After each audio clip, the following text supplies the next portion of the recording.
Part 1. Chapter 1. Casalvieri, Italy, 1943. The Germans arrived one fall morning and took control of Casalvieri without a single shot fired. I woke up to voices coming from downstairs. I was close enough to understand parts of the conversation, but some of the words were spoken with a thick foreign accent that I had never heard before. It was not a strange thing for me then.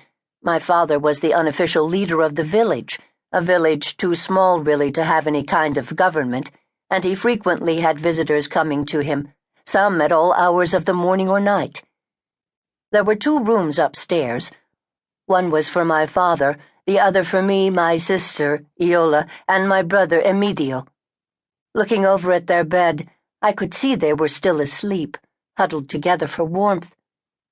I kicked off the sheets and put on a heavy sweater, then my shoes. Halfway down the stairs, I could glimpse the big table in the kitchen where our family ate all of our meals. It was a thick, sturdy table, with dents and scrapes that lightened the dark, rich wood, and marked the many years of use it had seen.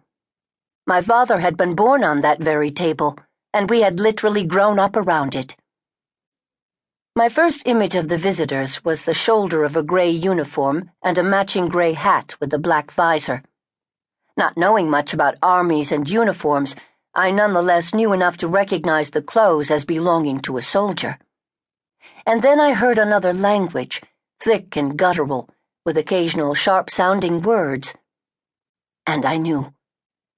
There had been much talk recently of the Germans establishing a line of defense across the middle of Italy. Casalvieri was several miles north of Mount Cassino, the highest point in central Italy with a commanding view over the Mignano Gap, the most direct route north to Rome. Whoever owned Mount Cassino owned the Mignano Gap, and whoever owned the Mignano Gap owned the right of passage from southern Italy to Rome, and whoever owned Rome owned Italy. This is what the men talking with my father had said. I hadn't completely understood it all, but I felt like I knew the basics. The talk had centered on the threat of an Allied capture of Sicily and other islands in the Mediterranean, and how they would work their way up to us. If it was true, the Germans would be taking over small towns like Casalvieri along a line cutting east to west, across Italy. Judging from the presence of German officers in our kitchen, I assumed the talk was true. As I continued down to the bottom of the stairs, my father's voice boomed out, "Benny, come meet our guests."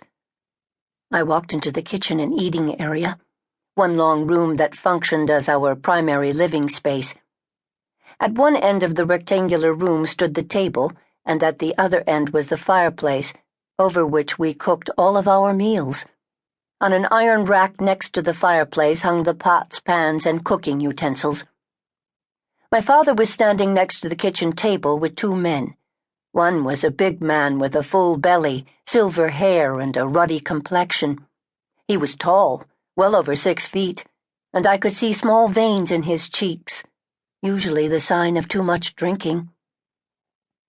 The other man was thin and pale, with fair hair that matched the colorless gray of his eyes. He was tall, but not as tall as the first.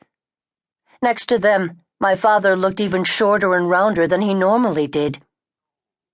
"This is my daughter, Benedetta," my father said. "Benedetta, this is Colonel Wolfe." I shook hands with the large, ruddy man.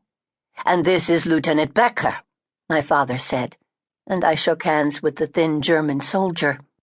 "A beautiful daughter," Wolfe said, as the men took their seats at the table.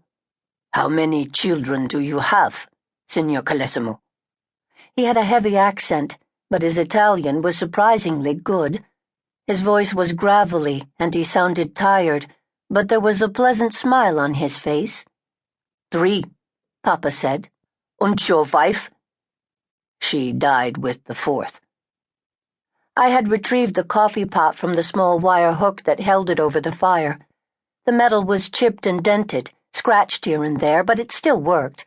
Like my father, it had survived and showed its years, but kept its history to itself. He rarely spoke of Mama. and I knew that he wished not to